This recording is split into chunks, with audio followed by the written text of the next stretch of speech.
মুম্বাইয়ের সবচেয়ে বিলাসবহুল এলাকা বান্দ্রায় অবস্থিত গোল্ডেন প্যালেস রেস্টুরেন্টের ঝলমলে আলো রাতের গভীর অন্ধকারকে ছিন্ন ভিন্ন করে আকাশের দিকে উঠে যাচ্ছিল।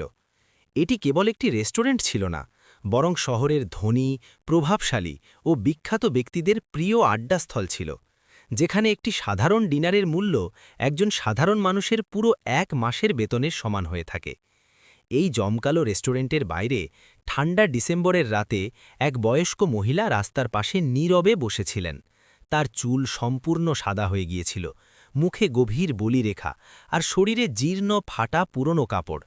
তার সামনে মাটিতে একটি ছোট্ট কাটুরি রাখা ছিল, যেখানে মাত্র কয়েকটি সিক্কা পড়েছিল। লোকেরা তাকে দেখে সাধারণ একজন ভিখারিনী ভেবে নীরবে চলে যাচ্ছিল, কিন্তু সেই মহিলার চোখে ছিল এক অসাধারণ তেজ ও দৃঢ়তা, যা সাধারণ ভিখারিদের মধ্যে কখনো দেখা যায় না। তিনি বারবার রেস্টুরেন্টের দিকে তাকাচ্ছিলেন, যেন কারো আগমনের অপেক্ষায় ছিলেন। রাত ঠিক 10টায় একটি কালো বিএমডব্লিউ গাড়ি রেস্টুরেন্টের সামনে এসে থামল। গাড়ি থেকে একজন দামি স্যুট পরা আত্মবিশ্বাসী পুরুষ বেরিয়ে এলেন। তিনি ছিলেন বিক্রম আগারওয়াল, ৪৫ বছর বয়সী একজন সফল ও প্রতিষ্ঠিত বিজনেসম্যান, যিনি তার কোম্পানি আগারওয়াল ইন্ডাস্ট্রিজের জন্য সারা শহরে পরিচিত। তার সঙ্গে ছিলেন তার স্ত্রী প্রিয়া এবং ১৮ বছরের ছেলে আরজন। রেস্টুরেন্টে প্রবেশ করার আগে বিক্রম সেই ভিখারিনী মহিলাকে দেখে হঠাৎ থেমে গেলেন। তার মুখে তীব্র ঘৃণা ও বিরক্তির ছাপ ফুটে উঠল। আরে, এই ভিখারিনী এখানে কেন বসে আছে? এত দামি রেস্টুরেন্টের সামনে এই রকম গন্ধগি কেন ছড়িয়ে রাখা হয়? বিক্রম চিঁড়িয়ে উঠে বলল। ভিখারিনী মহিলা ধীরে ধীরে মাথা তুলে বিক্রমের দিকে তাকালেন। তার চোখে গভীর যন্ত্রণা ছিল, কিন্তু তিনি একটি শব্দও বললেন না। পাপা, চলো ভেতরে যাই, আরজন লজ্জিত হয়ে বলল। কিন্তু বিক্রম থামলেন না। তিনি মহিলার কাছে এগিয়ে গিয়ে জোরে চিৎকার করে বললেন, এখান থেকে ভাগ, এই জায়গাটাকে গন্দা করিস না, তুই এখানে বসার কোনো অধিকার রাখিস না। মহিলা শান্ত গলায় বললেন, স্যার, আমি কাউকে বিরক্ত করছি না, শুধু এখানে বসে আছি। বিক্রম হেসে উঠলেন, তুই এই জায়গার দাম জানিস? এখানে ১ বর্গফুট জমির দাম তোর পুরো জীবনের রোজগারের চেয়েও অনেক বেশি, আর তুই এখানে বসার কথা বলছিস? রেস্টুরেন্টে যাওয়া আসা লোকেরা থেমে পড়ে তামাশা দেখতে শুরু করল। অনেকে ফোন বের করে ভিডিও রেকর্ড করতে লাগল। বিক্রমজি, প্লিজ ছেড়ে দিন, চলুন ভেতরে যাই। প্রিয়া তার স্বামীকে থামানোর চেষ্টা করলেন, কিন্তু বিক্রমের রাগ ক্রমশ বেড়েই চলছিল। তিনি পকেট থেকে ৫০০ টাকার একটা নোট বের করে মহিলার সামনে ছুড়ে দিয়ে বললেন, নে, এই টাকা নিয়ে এখান থেকে ভাগ যা, আর দ্বিতীয়বার এখানে দেখা দিস না। মহিলা নোটটি ছুঁয়েও দেখলেন না। তিনি শান্তভাবে বললেন, আমার আপনার টাকার কোনো দরকার নেই বেটা। বেটা? বিক্রম আগুন হয়ে গেলেন। তুই আমাকে বেটা বললি? তুই জানিস আমি কে? আমি বিক্রম অগারওয়াল, আমার সম্পত্তি ৫০০ কোটিরও বেশি। মহিলা গভীর শ্বাস নিয়ে ধীরে ধীরে উঠে দাঁড়ালেন। ভিড়ের মধ্য থেকে কেউ একজন নিচু গলায় বলল, স্যার, অনেক হয়েছে, উনি একজন বয়স্ক মহিলা, আপনারা চুপ করুন। বিক্রম চিৎকার করে উঠলেন। তারপর মহিলার দিকে ঘুরে বললেন, তুই নিজেকে কি ভাবিস? একটা গন্ধা ভিখারিনী যে পুরো জীবন হাত পেতে বেঁচে আছে? তোর এখানে আসার কোনো অধিকার নাই। এই বলে বিক্রম মহিলার সামনে রাখা কাটরিতে জোরে লাথি মারলেন। শিক্ষাগুলো চারদিকে ছড়িয়ে পড়ল। মহিলা চোখে জল নিয়ে চুপ করে দাঁড়িয়ে রইলেন।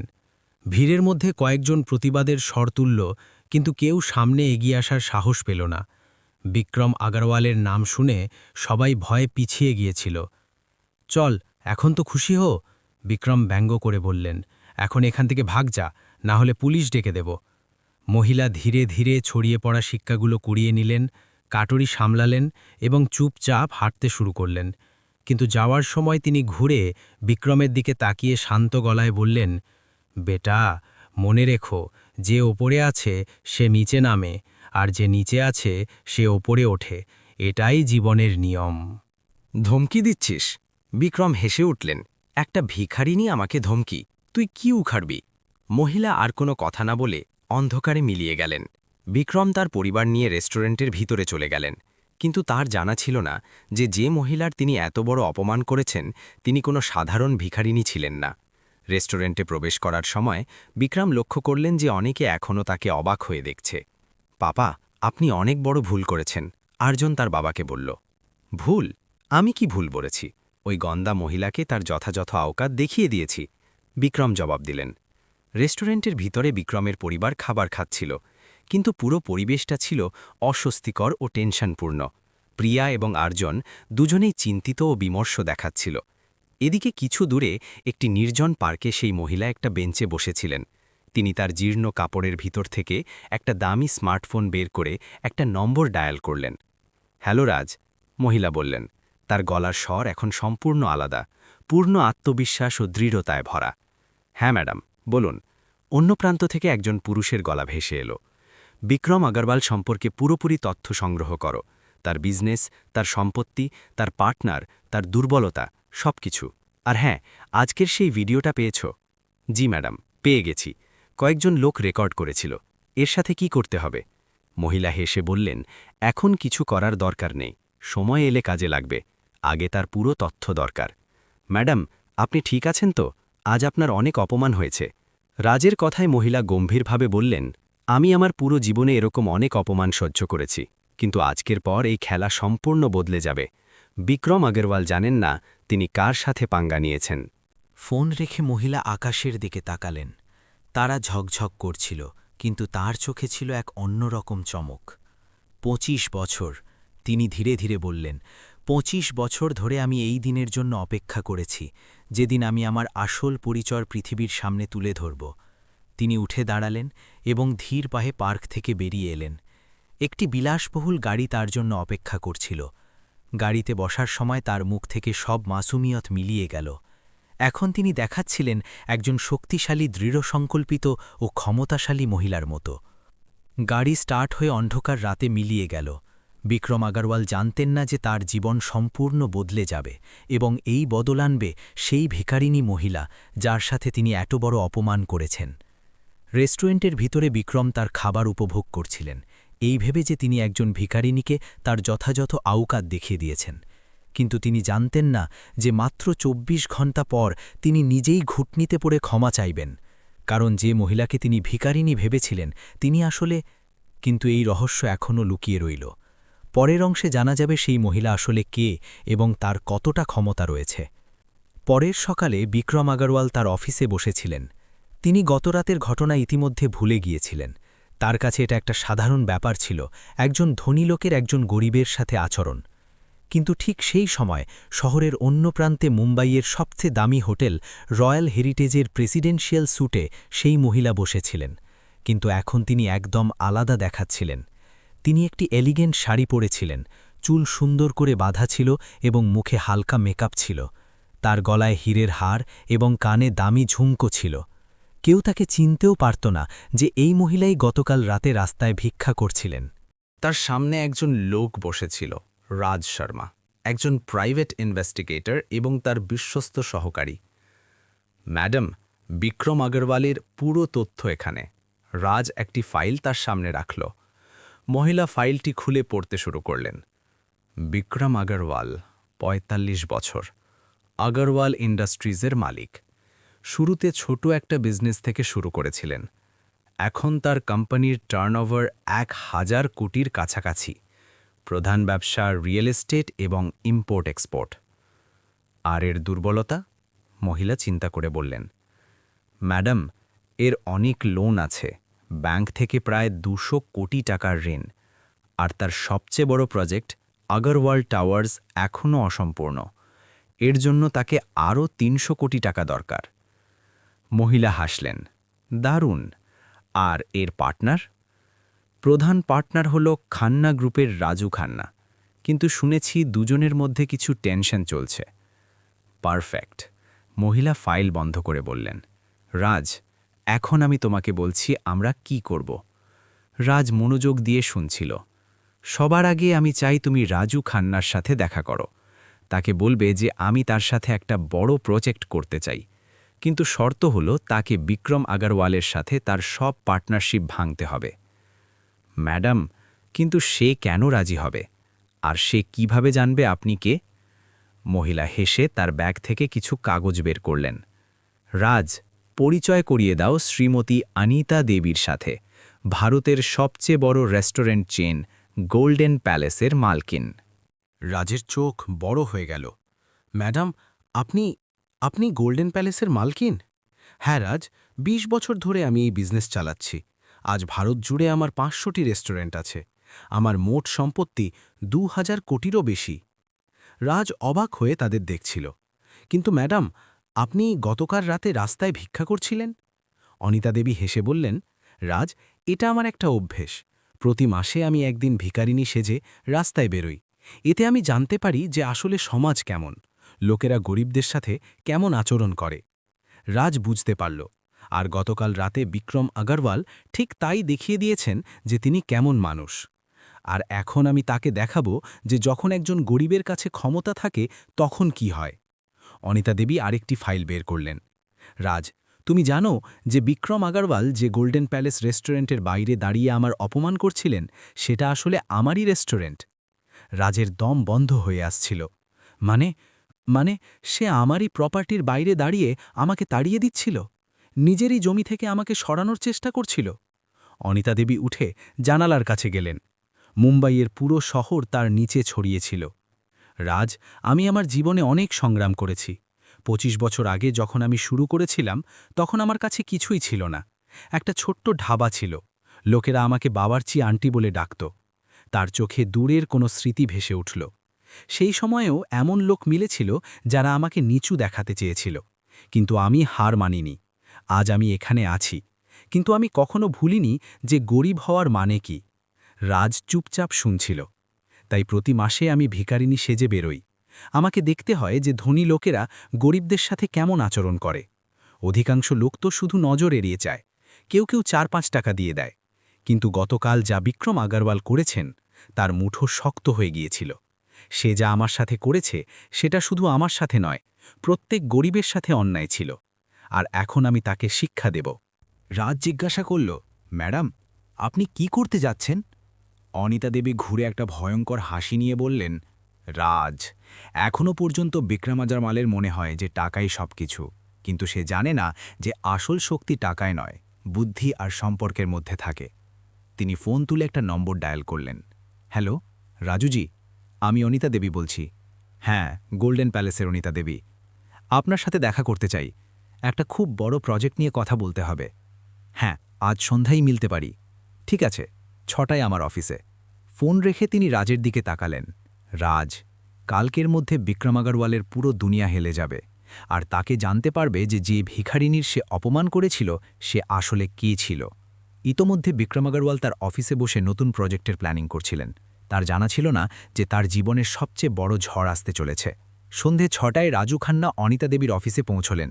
গোল্ডেন প্যালেসের হেড অফিস মুম্বাইয়ের বিজনেস ডিস্ট্রিক্টে একটি ২০ তলা ভবন ছিল। রাজু খান্না যখন জানতে পারলেন যে অনিতা দেবী তার সাথে দেখা করতে চান, তখন তিনি তৎক্ষণাৎ তৈরি হয়ে গিয়েছিলেন। গোল্ডেন প্যালেস একটা খুব বড় ব্র্যান্ড, এবং তার সাথে পার্টনারশিপ মানে কোটি কোটি টাকার লাভ। অনিতা দেবীর কেবিনে পৌঁছে রাজু খান্না অবাক হয়ে গেলেন। তিনি অত্যন্ত এলিগেন্ট এবং পাওয়ারফুল দেখাচ্ছিলেন। রাজুজি, বসুন, অনিতা দেবী বললেন। অনিতাজি, আপনার সাথে দেখা করে খুব ভালো লাগছে। আপনি জানেন আমি আপনার বড় ফ্যান। আপনি যে এম্পায়ার গড়ে তুলেছেন তা প্রশংসার যোগ্য। ধন্যবাদ রাজুজি, আমিও আপনার কাজের প্রশংসা করি, কিন্তু আমার মনে হয় আপনি ভুল লোকের সাথে পার্টনারশিপ করছেন। রাজু খান্না চমকে উঠলেন। মানে? বিক্রম আগরওয়াল? আমি জানি আপনাদের মধ্যে সমস্যা চলছে, এবং আমি এটাও জানি যে সে আপনাকে সঠিক প্রফিট শেয়ার দিচ্ছে না। রাজু খান্নার চোখ চকচক করে উঠল। এটা সত্যি কথা ছিল। অনিতাজি, আপনি এসব কিভাবে জানেন? রাজুজি, বিজনেসের দুনিয়া ছোট, সব কিছু জানা যায়। আমি আপনাকে একটা অফার দিতে চাই। আমার সাথে পার্টনারশিপ করুন। আমি আপনাকে ৫০০ কোটির প্রজেক্ট দিতে প্রস্তুত। রাজু খান্না দম বন্ধ হয়ে আসছিল। ৫০০ কোটি? হ্যাঁ, কিন্তু একটা শর্ত আছে। আপনাকে বিক্রম আগরওয়ালের সাথে আপনার সব পার্টনারশিপ ভাঙতে হবে। রাজু খান্না ভাবলেন, বিক্রমের সাথে তার সম্পর্ক আগে থেকেই খারাপ চলছিল, এবং অনিতা দেবীর অফারটা খুব বড় ছিল। অনিতাজি, আমি রাজি আছি, কিন্তু আপনি এটা কেন করছেন? বিক্রম আগরওয়ালের সাথে আপনার কোনো শত্রুতা আছে? অনিতা দেবী হাসলেন। রাজুজি, কালকে আপনি সব জানতে পারবেন। এখন শুধু এইটুকু জেনে রাখুন যে বিক্রম আগরওয়াল একটা খুব বড় ভুল করেছে, এবং এখন তার সাজা পাবে। রাজু খান্না রাজি হয়ে গেলেন। পরের দিন তিনি বিক্রম আগরওয়ালকে ফোন করে সব পার্টনারশিপ ভেঙে দেবেন। অনিতা দেবী জানতেন যে এটা শুধু শুরু, এখনও অনেক কিছু বাকি আছে। পরের সকালে বিক্রম আগরওয়ালের দিনটা খুব খারাপভাবে শুরু হলো। সকাল ৯টায় রাজু খান্নার ফোন এলো। বিক্রম, আমার তোমার সাথে কথা বলতে হবে। রাজু খান্না বললেন। তার গলায় কিছু আলাদা ভাব ছিল। হ্যাঁ রাজু ভাই, বলো কি ব্যাপার? বিক্রম, আমি আমাদের সব পার্টনারশিপ ক্যান্সেল করছি। আগারওয়াল টাওয়ার্স প্রজেক্ট থেকে আমি বেরিয়ে যাচ্ছি। বিক্রমের মনে হলো যেন আকাশ তার মাথায় ভেঙে পড়েছে।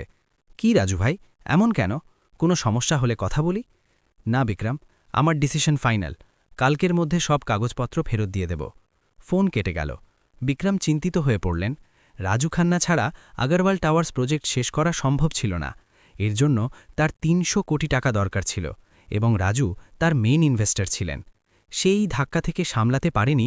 এমন সময় তার সেক্রেটারি এসে বলল, স্যার, সেন্ট্রাল ব্যাংকের ম্যানেজারের ফোন, বলছেন জরুরি কথা আছে। বিক্রম ফোন তুললেন। হ্যাঁ, আমি বিক্রম আগরওয়াল বলছি। স্যার, আপনার লোন অ্যাকাউন্ট রিভিউ হচ্ছে। আপনাকে কাল ব্যাংকে আসতে হবে, কিছু ডকুমেন্টস দরকার। কিন্তু কেন? কোনো সমস্যা আছে? স্যার, ডিটেলে কাল কথা বলবো। আরেকটা ফোন কেটে গেল। বিক্রমের কপালে ভাঁজ পড়ল। একসাথে দুটো খারাপ খবর এসেছে। দুপুরে আরেকটা ধাক্কা লাগল। তার বিজনেস পার্টনারদের মধ্যে একজন মিশ্রা গ্রুপও পার্টনারশিপ ভাঙার কথা বলল। এসব কি হচ্ছে? বিক্রমদার পিএকে বললেন, স্যার, মনে হচ্ছে কোনো বড় খেলা চলছে। সবাই একসাথে পার্টনারশিপ ভাঙছে। সন্ধ্যের মধ্যে বিক্রমকে তৃতীয় ধাক্কা লাগল। তার সবচেয়ে বড় ক্লায়েন্ট শর্মা এন্টারপ্রাইজেসও তার অর্ডার ক্যান্সেল করে দিল। বিক্রম বুঝতে পারলেন যে এটা কোনো কোইন্সিডেন্স নয়, কেউ তার বিরুদ্ধে ষড়যন্ত্র করছে। রাতে বাড়ি ফিরে সে তার স্ত্রী প্রিয়ার সাথে কথা বলছিলেন। প্রিয়া, কিছু গড়বড় আছে। মনে হচ্ছে কেউ আমার বিরুদ্ধে কনস্পিরেসি করছে। বিক্রম, কোথাও কাল রাতের ঘটনার সাথে কোনো যোগাযোগ নেই তো? প্রিয়া প্রশ্ন করলেন। কাল রাতের? তুমি সেই ভিকারিনীর কথা বলছ? আরে সে তো একটা গন্দা মহিলা ছিল, তার সাথে এর কি যোগাযোগ থাকতে পারে? বিক্রম, তুমি খুব ভুল করেছিলে। একজন বয়স্ক মহিলার সাথে এত খারাপ আচরণ। প্রিয়া, প্লিজ আমার সমস্যা সমাধানে সাহায্য করো, লেকচার দিতে নয়। পরের সকালে বিক্রম ব্যাংকে গেলেন। ব্যাংক ম্যানেজার তাকে বসতে বলল, মিস্টার আগরওয়াল, আপনার ফিনান্সিয়াল সিচুয়েশন দেখে আমরা চিন্তিত। আপনার মেইন পার্টনাররা আপনাকে ছেড়ে যাচ্ছে, আপনার ক্লায়েন্টরা অর্ডার ক্যান্সেল করছে। এতে আপনার রিপেইং ক্যাপাসিটির উপর প্রশ্ন উঠছে। কিন্তু স্যার, এটা অস্থায়ী পরিস্থিতি। আমাকে কিছু সময় দিন। মিস্টার আগরওয়াল, আমরা খুশি হব যদি আপনি কোনো গ্যারান্টার আনতে পারেন, কোনো বড় বিজনেস হাউস যদি আপনাকে সাপোর্ট করে। বিক্রম চিন্তিত হয়ে ব্যাংক থেকে বেরিয়ে এলেন। সব দরজা বন্ধ হয়ে যাচ্ছিল। সেদিনই দুপুরে তার একটা কল এলো। Number unknown. Hello, mister Vikram Agarwal. অন্যদিক থেকে একজন মহিলার গলা ভেসে এলো। জি হ্যাঁ, কে বলছেন? আমি অনিতা দেবী, গোল্ডেন প্যালেস রেস্টুরেন্ট চেনের ওনার। বিক্রম চমকে উঠলেন। অনিতা দেবীর নাম তিনি শুনেছিলেন, খুব বড় বিজনেস উইমেন। জি অনিতা, বলুন। মিস্টার আগরওয়াল, আমার আপনার সাথে দেখা করতে হবে, একটা ইম্পর্ট্যান্ট বিজনেস প্রপোজিশন আছে। বিক্রমের চোখে আশার আলো জ্বলে উঠল। জি অবশ্যই, কখন এবং কোথায়? আজ সন্ধে 7টায় গোল্ডেন প্যালেস রেস্টুরেন্টে, যেখানে গতকাল রাতে আপনি ফ্যামিলি ডিনার করতে এসেছিলেন। বিক্রমের মনে পড়ে গেল। হ্যাঁ, ঠিক আছে, আমি চলে আসব। সন্ধে 7টায় বিক্রম গোল্ডেন প্যালেস রেস্টুরেন্টে পৌঁছলেন। রেস্টুরেন্টের ম্যানেজার তার জন্য অপেক্ষা করছিল। Sir, Anita madam private dining রুমে আপনার জন্য অপেক্ষা করছেন। বিক্রমের মাথায় বিজনেসের সম্ভাবনা ঘুরছিল। যদি অনিতা দেবী তার সাথে পার্টনারশিপ করেন, তাহলে সব সমস্যা সমাধান হয়ে যাবে। সে প্রাইভেট ডাইনিং রুমে পৌঁছলেন। ঘরটা লাক্সারিয়াসলি সাজানো ছিল। একজন এলিগেন্ট লেডি টেবিলে বসেছিলেন। তার পিঠ বিক্রমের দিকে ছিল। অনিতাজি, বিক্রম বললেন। মহিলা ধীরে ধীরে ঘুরলেন। বিক্রম তাকে দেখামাত্র তার হুঁশ উড়ে গেল। এই সেই মহিলা, যার সাথে গতকাল রাতে সে এত বড় অপমান করেছিল, বুড়া ব্যবহার করেছিল। সেই ভিখারিনী, কিন্তু আজ তিনি একদম আলাদা দেখাচ্ছিলেন। Elegant, powerful, confident. আপনি আপনি সেই... বিক্রম হোঁচট খেয়ে বললেন, জি হ্যাঁ মিস্টার আগরওয়াল, আমি সেই গন্দা ভিখারিনী যাকে আপনি কাল রাতে এই রেস্টুরেন্টের বাইরে থেকে ভাগানোর চেষ্টা করেছিলেন। অনিতা দেবী শান্ত গলায় বললেন। বিক্রমের পা কাঁপতে শুরু করল। তিনি বুঝে গেলেন যে গত দুদিনে যা যা হয়েছে তার পেছনে এই মহিলাই ছিলেন। ম্যাডাম, আমি বসুন মিস্টার আগরওয়াল, অনিতা দেবী ইশারা করলেন। বিক্রম কাঁপতে কাঁপতে বসে পড়লেন। মিস্টার আগরওয়াল, আপনি জানেন আমি কে? বিক্রম হোঁচট খেয়ে বললেন। অনিতা দেবী, গোল্ডেন প্যালেসের, শুধু গোল্ডেন প্যালেসের নয়, ভারতের সবচেয়ে বড় রেস্টুরেন্ট চেনের মালকিন। 500 রেস্টুরেন্ট, 5000 এমপ্লয়ি, 2000 কোটি নেটওয়ার্থ। বিক্রমের মুখ থেকে কোনো আওয়াজ বেরোচ্ছিল না।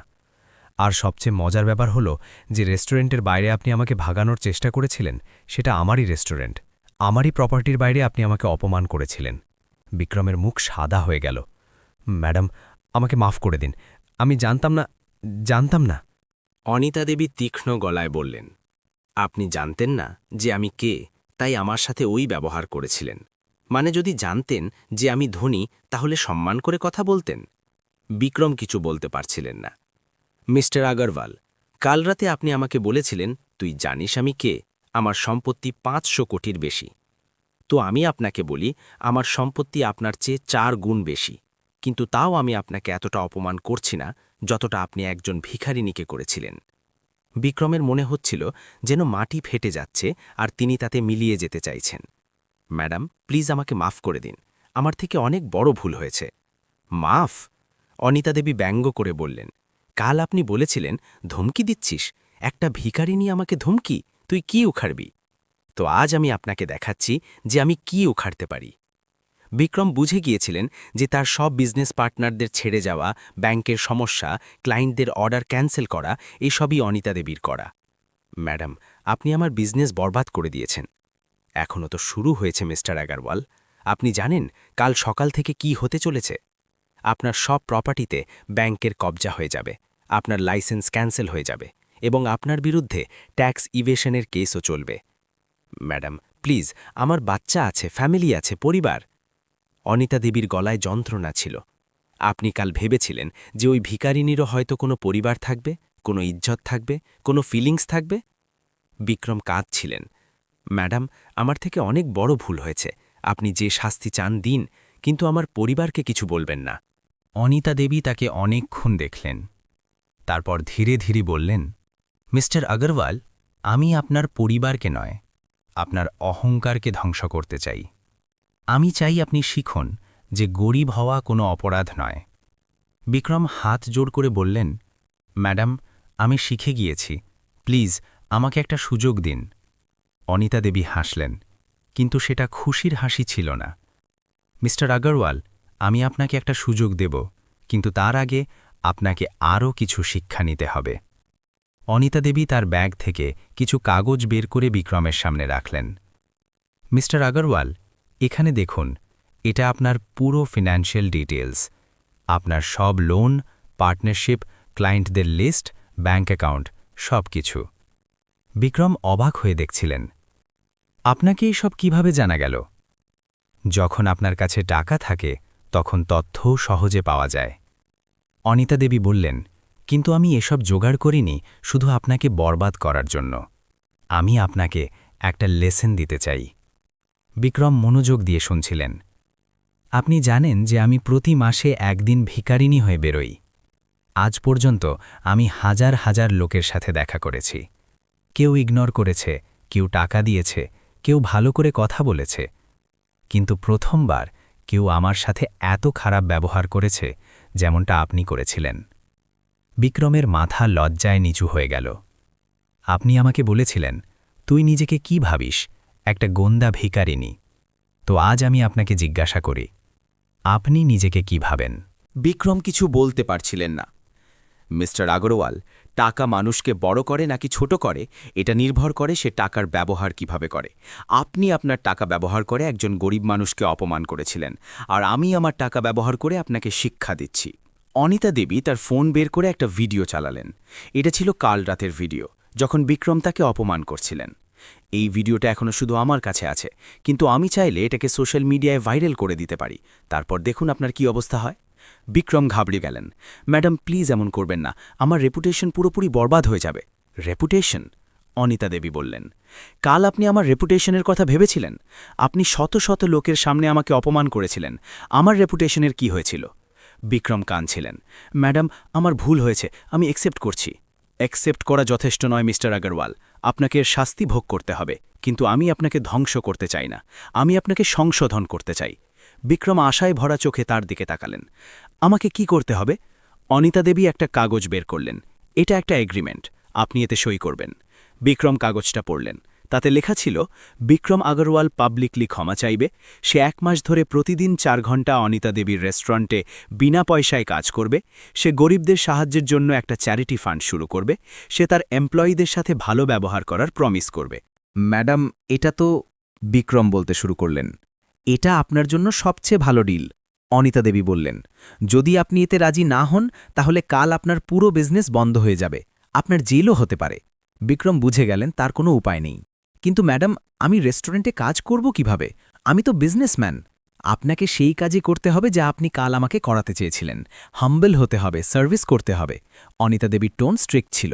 আর হ্যাঁ, আপনাকে ওয়েটারের ড্রেস পরে কাস্টমারদের সার্ভ করতে হবে, যেমন আপনি চেয়েছিলেন যে আমি আপনাকে সার্ভ করি। বিক্রমের মুখ লাল হয়ে গেল। ম্যাডাম, এটা তো অনেক বেশি অপমান। অপমান? অনিতা দেবীর চোখ তীক্ষ্ণ হয়ে উঠল। আপনার নিজের হিউমিলিয়েশন দেখা যাচ্ছে, কিন্তু কাল রাতে আপনি আমার হিউমিলিয়েশন দেখেননি। বিক্রম চুপ হয়ে গেলেন। মিস্টার আগরওয়াল, এটা আপনার জন্য শিক্ষা। যতক্ষণ না আপনি সার্ভিস ইন্ডাস্ট্রিতে কাজ করবেন ততক্ষণ আপনি বুঝতে পারবেন না যে সার্ভিস করার লোকেদের কি ডিগনিটি থাকে। অনিতা দেবী আর একটা কাগজ বের করলেন। আর এটা দেখুন, যদি আপনি আমার সব শর্ত মেনে নেন তাহলে আমি আপনার বিজনেসকে রিস্টোর করে দেব, আপনার সব পার্টনার ফিরে আসবে, ব্যাংকও আপনাকে লোন দেবে। বিক্রমের চোখে আশা জ্বলে উঠল। কিন্তু যদি আপনি কোনো শর্ত ভাঙেন তাহলে আমি আপনাকে পার্মানেন্টলি ধ্বংস করে দেব। বিক্রম কাঁপা হাতে এগ্রিমেন্টে সই করে দিলেন। ভালো, অনিতা দেবী হাসলেন। তাহলে কাল থেকে আপনার ট্রেনিং শুরু হবে। সকাল 10টায় মেন কিচেনে রিপোর্ট করবেন। ম্যাডাম, একটা কথা জিজ্ঞাসা করতে পারি? জিজ্ঞাসা করুন। আপনি এত কিছু কেন করছেন? আপনি চাইলে তো শুধু আমাকে ধ্বংস করতে পারতেন। অনিতা দেবীর এক্সপ্রেশন নরম হয়ে গেল। মিস্টার আগরওয়াল, আমি আপনাকে আমার গল্প বলি। আমিও একসময় আপনার মতোই ধনী লোকেদের ঘৃণা করতাম। 25 বছর আগে যখন আমি একটা ছোট ঢাবা থেকে শুরু করছিলাম তখন অনেক ধনী লোক আমাকে নিচু দেখিয়েছিল। বিক্রম মনোযোগ দিয়ে শুনছিলেন। সেই সময় আমিও ভাবতাম যে সব ধনী লোক খারাপ, কিন্তু ধীরে ধীরে আমি শিখেছি যে ধনী বা গরিব হওয়া খারাপ নয়। খারাপ হলো আপনি আপনার পাওয়ারের ভুল ব্যবহার করেন। তাহলে আপনি আমাকে ধ্বংস করলেন না কেন? কারণ ধ্বংস করা সহজ, কিন্তু ট্রান্সফর্ম করা কঠিন। আমি চাই আপনি একজন ভালো মানুষ হন, শুধু একজন ধনী মানুষ নয়। বিক্রমের চোখে জল এসে গেল। ম্যাডাম, আপনি একজন এঞ্জেল। আমি প্রমিস করছি যে আমি চেঞ্জ হয়ে যাব। প্রমিস নয়, অ্যাকশন দেখতে চাই, অনিতা দেবী বললেন। তিনি উঠে যাওয়ার জন্য তৈরি হলেন। তারপর ঘুরে বললেন, আর হ্যাঁ, কাল থেকে আপনাকে অনিতা ম্যাডাম বলে ডাকতে হবে, কারণ কাল থেকে আমি আপনার বস। বিক্রম মাথা নিচু করে বললেন, অনিতা ম্যাডাম। অনিতা দেবী চলে যাওয়ার পর বিক্রম সেখানে বসে রইলেন। তার পুরো জীবন 24 ঘণ্টায় উল্টে গিয়েছিল। বাড়ি ফিরে সে তার স্ত্রী প্রিয়াকে সবকিছু বললেন। আমি তোমাকে বলেছিলাম না যে তুমি ভুল করেছ? প্রিয়া বললেন। কিন্তু চলো, ভালোই হয়েছে, অন্তত তোমাকে একটা চান্স দেওয়া হচ্ছে। কিন্তু প্রিয়া, আমাকে ওয়েটার হয়ে কাজ করতে হবে, লোকে কি বলবে? বিক্রম, এখন তোমার কোনো চয়েস নেই, আর তাছাড়া এটা ভালোই, তোমাকে জানা যাবে যে সার্ভিস করতে কেমন লাগে। আর্জনও তার বাবার সাথে কথা বলতে এলো। পাপা, আমি আপনাকে সাপোর্ট করব। আপনি ভুল করেছেন, কিন্তু এখন আপনি সংশোধনের চেষ্টা করছেন, এটা খুব ভালো কথা। বিক্রম তার ছেলের কথা শুনে একটু ভালো লাগল। সেই রাতে বিক্রমের ঘুম এলো না। তিনি ভাবছিলেন কাল কি হবে। একজন সফল বিজনেসম্যান থেকে ওয়েটার হওয়া, এটা কতটা কঠিন হবে। কিন্তু তিনি জানতেন যে এটাই তার একমাত্র রাস্তা, এবং হয়তো এটাই তার জন্য সবচেয়ে ভালো। পরের সকালে একটা নতুন শুরু হতে চলেছিল। পরের সকাল 10টায় বিক্রম আগরওয়াল গোল্ডেন প্যালেস রেস্তোরাঁয় পৌঁছালেন। তিনি ফর্মাল শার্ট প্যান্ট পরেছিলেন, কিন্তু তার মুখে নার্ভাসনেস স্পষ্ট দেখা যাচ্ছিল। রেস্তোরাঁর স্টাফ এন্ট্রান্স দিয়ে ভেতরে ঢোকার সময় তার খুব অদ্ভুত লাগছিল। কখনো তিনি এখানে ভিআইপি কাস্টমার হয়ে আসতেন, আর আজ কর্মচারী হয়ে আসছেন। কিচেনে পৌঁছে তার সাথে হেড শেফের দেখা হল, রামপ্রকাশ, 50 বছরের অভিজ্ঞতা সম্পন্ন লোক। তাহলে আপনিই বিক্রম সাহেব? রামপ্রকাশ বললেন। অনিতা ম্যাডাম আমাকে আপনার সম্পর্কে বলেছেন। বিক্রম লজ্জায় পড়ে গেলেন। পুরো স্টাফ জানত যে তিনি শাস্তি পেতে এসেছেন। জি হ্যাঁ, আমি বিক্রম। ঠিক আছে, আগে আপনি ইউনিফর্ম পরে নিন। রামপ্রকাশ তাকে ওয়েটারের সাদা শার্ট আর কালো প্যান্ট দিলেন। বিক্রম ইউনিফর্ম দেখে মনে মনে প্রতিবাদ করলেন, কিন্তু তিনি জানতেন এখন আর কোনো চয়েস নেই। চেঞ্জিং রুমে গিয়ে ইউনিফর্ম পরার সময় বিক্রম প্রথমবার বুঝতে পারলেন যে এটা কতটা অদ্ভুত লাগছে। আয়নায় দেখে তিনি নিজেকে চিনতে পারছিলেন না। কিচেনে ফিরে এসে রামপ্রকাশ তাকে বললেন তার কাজ কি হবে। আপনাকে টেবিল 15 থেকে 20 পর্যন্ত হ্যান্ডেল করতে হবে, অর্ডার নিতে হবে, খাবার সার্ভ করতে হবে, বিল কালেক্ট করতে হবে। কিন্তু আমার তো এসব আসে না, বিক্রম বললেন। শিখতে হবে, এটাই তো অনিতা ম্যাডাম চান। একজন তরুণ ওয়েটার রোহিতকে বিক্রমকে ট্রেন করার দায়িত্ব দেওয়া হলো। সাহেব, মানে বিক্রমজি, এটা অর্ডার প্যাড। কাস্টমার যা অর্ডার দেবে তা এখানে লিখতে হবে, ক্লিয়ারলি লিখতে হবে যাতে কিচেনে কনফিউশন না হয়। বিক্রম ভাবলেন এটা তো খুব সহজ লাগছে, কিন্তু যখন তার প্রথম কাস্টমার এলো তখন তিনি বুঝলেন এটা এত সহজ নয়। টেবিল 16-এ একটা ফ্যামিলি বসেছিল, হাজব্যান্ড, ওয়াইফ আর 2 বাচ্চা। বিক্রম তাদের কাছে গেলেন। জি, কি অর্ডার করতে চান? ভাই, মেনু তো দাও আগে, হাজব্যান্ড বললেন। বিক্রমের খেয়াল হলো যে তিনি মেনু কার্ড আনতে ভুলে গেছেন। লজ্জায় পড়ে তিনি মেনু কার্ড আনতে গেলেন। যখন তিনি ফিরে এলেন তখন ওয়াইফ বললেন, এত দেরি কথায় লাগাও, আমাদের তাড়া আছে। সরি ম্যাডাম, বিক্রম বললেন। ফ্যামিলি অর্ডার দিল 2টো নর্থ ইন্ডিয়ান থালি, একটা সাউথ ইন্ডিয়ান থালি আর একটা Chinese combo. Vikram order note করলেন এবং কিচেনে দিলেন, কিন্তু তার হ্যান্ডরাইটিং এত অস্পষ্ট ছিল যে শেফ বুঝতে পারল না। এটা কি লিখেছে? শেফ জিজ্ঞাসা করল। 2টো নর্থ ইন্ডিয়ান থালি, একটা সাউথ ইন্ডিয়ান থালি, একটা চাইনিজ কম্বো, বিক্রম বললেন। কিন্তু এখানে তো অন্য কিছু লেখা আছে। বিক্রমকে আবার অর্ডার লিখতে হলো।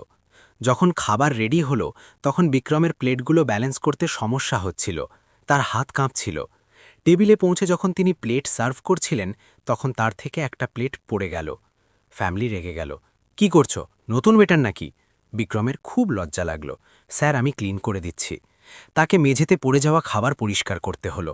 এটা তার জন্য খুব হিউমিলিয়েটিং ছিল। কিচেনে ফিরে এসে তাকে নতুন খাবার নিয়ে যেতে হলো। এবার সাবধানে সার্ভ করলেন, কিন্তু কাস্টমার এখনও খুশি ছিল না। ম্যানেজারকে ডাকো, এই ওয়েটার থেকে অর্ডার নেব না। বিক্রমের কনফিডেন্স পুরোপুরি নষ্ট হয়ে গেল। রামপ্রকাশ তার কাছে এলেন। বিক্রমজি, প্রথম দিন এসব নর্ম্যাল, কিন্তু আপনাকে ধৈর্য ধরতে হবে। এটা কতটা কঠিন? বিক্রম বললেন। হ্যাঁ, কঠিন। তাই তো সার্ভিস ইন্ডাস্ট্রিতে কাজ করা লোকেদের রেসপেক্ট পাওয়া উচিত। দুপুরে অনিতা দেবী রেস্টুরেন্টে এলেন। তিনি দেখলেন বিক্রম স্ট্রাগল করছেন। তিনি তার কাছে গেলেন।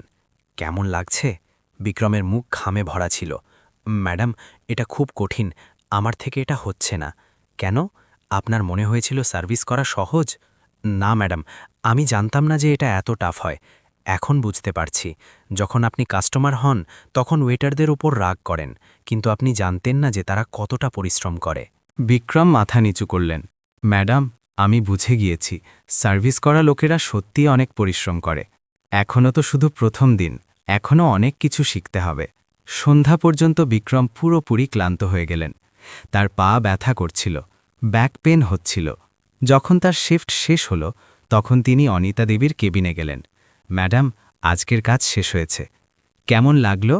খুব কঠিন, আমার হাত পা ব্যথা করছে, আর সবচেয়ে খারাপ লেগেছে যে কাস্টমাররা আমার সাথে কত খারাপ ব্যবহার করছিল। এখন বুঝলাম যে তুমি যাদের সাথে রুডলি ব্যবহার করতে তাদের কেমন লাগত। প্রিয়া বললেন, হ্যাঁ, আমার খুব গিল্ট হচ্ছে, আমি কতজনকে হয়তো হার্ট করেছি। আর্জেন বলল, পাপা, এটা ভালো যে আপনি রিয়েলাইজ করছেন, এখন আপনি একজন ভালো মানুষ হতে পারবেন। পরের দিন বিক্রম আবার রেস্টুরেন্টে গেলেন। আজ তাকে কিচেনে কাজ করতে হবে। কিচেনের পরিবেশ একদম আলাদা ছিল, অনেক গরম, অনেক শোরগোল আর কন্টিনিউয়াস প্রেশার। তাকে ডিশেস ওয়াশ করার কাজ দেওয়া হলো। গরম পানিতে হাত ডুবিয়ে বাসন পরিষ্কার করা, সাবান দিয়ে স্ক্রাব করা, এসব তার জন্য নতুন অভিজ্ঞতা ছিল। 2 ঘন্টার মধ্যেই তার হাতে ফোসকা পড়ে গেল। ব্যথা করছে? একজন হেল্পার জিজ্ঞাসা করল। হ্যাঁ, অনেক, প্রথমবার তো, অভ্যেস হয়ে যাবে। বিক্রম বুঝতে পারলেন যে কিচেনের ওয়ার্কাররা কত কঠিন পরিস্থিতিতে কাজ করে। দুপুরে তাকে ভেজিটেবল কাটার কাজ দেওয়া হলো। পেঁয়াজ কাটার সময় তার চোখে জল এসে গেল।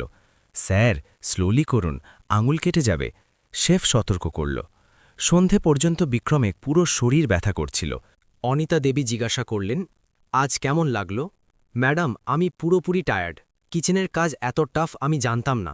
এখন বুঝতে পারছি যে ফুড ইন্ডাস্ট্রিতে কাজ করার লোকেরা কত পরিশ্রম করে। জি হ্যাঁ ম্যাডাম, আমি খুব লজ্জিত। এটা তো শুধু শুরু, এখনও অনেক কিছু শিখতে হবে। তৃতীয় দিন বিক্রমকে রেস্টুরেন্টের ক্লিনিং করতে হলো। ফ্লোর মপ করা, টেবিল সাফ করা, ওয়াশরুম ক্লিন করা। এটা তার জন্য সবচেয়ে হিউমিলিয়েটিং ছিল, কিন্তু এখন তিনি বুঝছিলেন যে প্রত্যেক কাজের নিজস্ব মর্যাদা আছে। 1 সপ্তাহ পর বিক্রমের মধ্যে দৃশ্যমান পরিবর্তন এসে গিয়েছিল। এখন তিনি প্রত্যেক ওয়ার্কারের সাথে রেসপেক্টফুলি ব্যবহার করতেন। অনিতা দেবী লক্ষ্য করলেন যে বিক্রম সত্যিই চেঞ্জ হচ্ছেন। বিক্রমজি, আপনি কেমন ফিল করছেন? ম্যাডাম, আমি একদম আলাদা মানুষ হয়ে গিয়েছি। এখন আমি বুঝে গিয়েছি যে সার্ভিস ইন্ডাস্ট্রিতে কাজ করা কতটা টাফ এবং আমি কতটা ভুল ছিলাম। ভালো, তাহলে আপনি কি আপনার পুরনো জীবনে ফিরে যাওয়ার জন্য রেডি? বিক্রম ভেবে বললেন। ম্যাডাম, অনেস্টলি বলছি, আমি আর পুরনো বিক্রম হতে চাই না। আমি একজন ভালো মানুষ হতে চাই। অনিতা দেবী হাসলেন। এটাই তো তিনি চেয়েছিলেন। তাহলে কাল থেকে আপনার আসল ট্রেনিং শুরু হবে। আসল ট্রেনিং? হ্যাঁ, এখন আপনি শিখবেন যে একজন সফল বিজনেসম্যান হয়েও কিভাবে হাম্বল থাকা যায়। 1 মাস পর বিক্রম আগারওয়াল পুরোপুরি বদলে গিয়েছিলেন। অনিতা দেবীর রেস্টুরেন্টে কাজ করতে করতে তিনি শুধু সার্ভিস ইন্ডাস্ট্রিকে বোঝেননি, বরং জীবনের অনেক লেসেনও শিখে নিয়েছিলেন। আজ ছিল তার রেস্টুরেন্টে শেষ দিন। অনিতা দেবী সব স্টাফকে গ্যাদারিংয়ের জন্য ডেকেছিলেন। বন্ধুরা, অনিতা দেবী বললেন, আজ বিক্রমজির এখানে শেষ দিন। 1 মাসে তিনি অনেক কিছু শিখেছেন। সব স্টাফ ক্ল্যাপ করছিল। রামপ্রকাশ বললেন, বিক্রমজি, আপনি আমাদের সবাইকে সারপ্রাইজ দিয়েছেন। প্রথম দিন আপনি এত নার্ভাস ছিলেন, কিন্তু এখন আপনি একজন প্রফেশনাল ওয়েটার হয়ে গিয়েছেন। রোহিত বলল, স্যার, আপনি আমাদেরও অনেক কিছু শিখিয়েছেন। এখন আমরা বুঝতে পেরেছি যে কাস্টমাররাও কত কষ্ট করে তাদের বিজনেস চালায়। বিক্রমের চোখে জল এসে গেল। বন্ধুরা, আমি আপনাদের সবাইকে ধন্যবাদ জানাতে চাই। আপনারা আমাকে একজন ভালো মানুষ বানিয়েছেন। তিনি অনিতা দেবীর দিকে তাকিয়ে বললেন, আর অনিতা ম্যাডাম, আপনার তো কোনো ধন্যবাদই যথেষ্ট নয়। আপনি আমাকে ধ্বংস করতে পারতেন, কিন্তু আপনি আমাকে সংশোধন করেছেন। অনিতা দেবী হাসলেন। বিক্রমজি, আসল টেস্ট এখন শুরু হচ্ছে। এখন আপনাকে আপনার আসল জীবনে এই সব লেসন অ্যাপ্লাই করতে হবে। ম্যাডাম, আমি প্রমিস করছি যে আমি কখনো ভুলব না যে এখানে কি শিখেছি। অনিতা দেবী একটা এনভেলপ বের করলেন। এটা আপনার জন্য। বিক্রম এনভেলপ খুললেন, তাতে 5 লাখ টাকার একটা চেক ছিল। ম্যাডাম, এটা কি? আপনার 1 মাসের স্যালারি। আপনি এখানে খুব পরিশ্রম করে কাজ করেছেন। বিক্রম অবাক হয়ে গেলেন। কিন্তু ম্যাডাম, আমি তো এখানে শাস্তি ভোগ করতে এসেছিলাম, স্যালারির জন্য নয়। বিক্রমজি, আমি আমার প্রত্যেক এমপ্লয়িকে তার পরিশ্রমের যথাযথ পেমেন্ট দিই, সে যে কোনো কারণেই এখানে আসুক না কেন। বিক্রম অনিতা দেবীর জেনারেসিটি দেখে আরও বেশি রেসপেক্ট পেলেন। ম্যাডাম, আমি এই চেকটা চ্যারিটিতে ডোনেট করে দেব। খুব ভালো, এটা আপনার চয়েস। অনিতা দেবী আর একটা এনভেলপ বের করলেন। আর এটা আপনার বিজনেসের পেপারস। আপনার সব পার্টনার ফিরে আসতে প্রস্তুত। ব্যাংকও লোন অ্যাপ্রুভ করে দেবে। বিক্রম অবাক হয়ে গেলেন। ম্যাডাম, আপনি এসব কিভাবে ম্যানেজ করলেন? যখন আমি সবাইকে বললাম যে আপনি আপনার ভুল স্বীকার করেছেন এবং সংশোধনের চেষ্টা করছেন, তখন সব পার্টনার ইমপ্রেসড হয়েছে। তারা আপনাকে সেকেন্ড চান্স দিতে রেডি। বিক্রম কাঁদছিলেন। ম্যাডাম, আপনি তো অ্যাঞ্জেল। না বিক্রমজি, আমি শুধু এমন একজন মানুষ যে বিশ্বাস করে যে প্রত্যেক মানুষ বদলাতে পারে। রেস্টুরেন্ট থেকে বেরোনোর সময় বিক্রম ভাবলেন যে এই জায়গা তার জীবনকে কিভাবে বদলে দিয়েছে। পরের দিন বিক্রম তার অফিসে গেলেন। 1 মাস পর তিনি তার কেবিনে বসেছিলেন। তার বিয়ে সুরেশ খুব খুশি ছিল। স্যার, সবকিছু নর্মাল হয়ে গেছে। সব পার্টনার ফিরে এসেছে। প্রজেক্টস রিস্টার্ট হয়েছে। সুরেশ, একটা কথা জিজ্ঞাসা করি, তুমি কি আমাকে ভয় পেতে? সুরেশ সারপ্রাইজড হয়ে গেল। স্যার, আপনি এটা কেন জিজ্ঞাসা করছেন? সত্যি বলো। স্যার, অনেস্টলি বলছি, হ্যাঁ, কখনো কখনো ভয় লাগত। আপনি খুব শক্ত ছিলেন। বিক্রমের গিল্ট হল। Suresh, I am sorry. এখন থেকে আমি তোমার সাথে ভালো ব্যবহার করব। সুরেশ অবাক হয়ে গেল। স্যার, আপনি চেঞ্জ হয়ে গেছেন মনে হচ্ছে। হ্যাঁ সুরেশ, আমি চেঞ্জ হয়ে গিয়েছি। বিক্রম অফিসের সব এমপ্লয়ীদের মিটিং ডাকলেন। বন্ধুরা, গত 1 মাস আমি অফিসে ছিলাম না। আমি কিছু পার্সোনাল কারণে বাইরে ছিলাম, কিন্তু এই 1 মাসে আমি অনেক কিছু শিখেছি। সব এমপ্লয়ি মনোযোগ দিয়ে শুনছিল। আমি রিয়েলাইজ করেছি যে আমি আপনাদের সাথে সবসময় ভালো ব্যবহার করতাম না। আমি আপনাদের সবার কাছে ক্ষমা চাইছি। অফিসে পিন ড্রপ সাইলেন্স ছিল। এখন থেকে আমি আপনাদের সবার সাথে রেসপেক্টফুলি ব্যবহার করব। আর যদি কখনো আমি কারোর সাথে খারাপ ব্যবহার করি তাহলে প্লিজ আমাকে তাড়াতাড়ি বলবেন। এমপ্লয়িরা একে অপরের দিকে তাকাচ্ছিল। তারা কখনো তাদের বসকে এত হাম্বল দেখেনি। একজন জুনিয়র এমপ্লয়ি প্রিয়া সাহস করে বলল, স্যার, আপনি সত্যি চেঞ্জ হয়ে গেছেন। হ্যাঁ প্রিয়া, আর এই চেঞ্জ পার্মানেন্ট। মিটিংয়ের পর বিক্রম তার বিজনেস প্র্যাকটিসও চেঞ্জ করে দিলেন। তিনি তার সব ভেন্ডারদের সাথে ফেয়ার ডিল করলেন, এমপ্লয়িদের প্রপার স্যালারি আর বেনিফিটস দিলেন, অফিসে ফ্রেন্ডলি এনভায়রনমেন্ট তৈরি করলেন। 3 মাস পর বিক্রমের কোম্পানি আগের চেয়েও বেশি সফল হয়ে গেল, কারণ এখন এমপ্লয়িরা খুশি হয়ে কাজ করছিল। একদিন অনিতা দেবী বিক্রমকে ফোন করলেন। বিক্রমজি, আপনি কেমন আছেন? ম্যাডাম, খুব ভালো আছি। আপনার লেসেনের কারণে আমার লাইফ পুরোপুরি চেঞ্জ হয়ে গেছে। এটা শুনে ভালো লাগলো। আমি আপনার সাথে দেখা করতে চাই। জি ম্যাডাম, কখন আর কোথায়? কাল সন্ধ্যায় গোল্ডেন প্যালেসে, কিন্তু এবার আপনি কাস্টমার হয়ে আসবেন। পরের সন্ধ্যায় বিক্রম তার ফ্যামিলির সাথে গোল্ডেন প্যালেসে পৌঁছালেন। এটা সেই একই জায়গা যেখানে 4 মাস আগে তিনি অনিতা দেবীকে অপমান করেছিলেন। অনিতা দেবী তাদের জন্য অপেক্ষা করছিলেন। বিক্রমজি, প্রিয়াজি, আরিয়ান, ওয়েলকাম। অনিতা ম্যাডাম, আপনি জানেন যে এই জায়গাটা আমার জন্য কতটা স্পেশাল। হ্যাঁ, এখানেই আপনার নতুন জীবন শুরু হয়েছিল। ডিনারের সময় অনিতা দেবী একটা প্রপোজাল রাখলেন। বিক্রমজি, আমি আপনার সাথে বিজনেস পার্টনারশিপ করতে চাই। বিক্রম সারপ্রাইজড হয়ে গেলেন। ম্যাডাম, আপনি আমার সাথে? হ্যাঁ, আমি দেখছি যে আপনি সত্যি চেঞ্জ হয়ে গেছেন। আপনার কোম্পানিতে এমপ্লয়িরা কত খুশি। আমার মনে হয় আমরা একসাথে ভালো কাজ করতে পারব। ম্যাডাম, এটা আমার জন্য সবচেয়ে বড় অনার হবে। তাহলে আমরা পার্টনার? অনিতা দেবী হাত মেলালেন। 1 বছর পর বিক্রম আর অনিতা দেবীর পার্টনারশিপ অসাধারণ ফলাফল দিল। তাদের কোম্পানিগুলো ভারতের টপ কোম্পানির মধ্যে একটা হয়ে গেল। কিন্তু সবচেয়ে ভালো কথা হলো যে বিক্রম কখনও তার লেসেন ভোলেননি। প্রতি মাসে তিনি তার এমপ্লয়িদের সাথে ফিডব্যাক সেশন করতেন, তার অফিসে সাজেশন বক্স রেখেছিলেন, গরিব লোকেদের সাহায্যের জন্য চ্যারিটি ফান্ডও শুরু করেছিলেন। আর সবচেয়ে গুরুত্বপূর্ণ কথা, তিনি কখনো কোনো গরিব বা দুর্বল মানুষকে নিচু দেখাতেন না। আজ 2 বছর পর বিক্রম আগরওয়াল শুধু একজন সফল বিজনেসম্যান নয়, একজন ভালো মানুষও।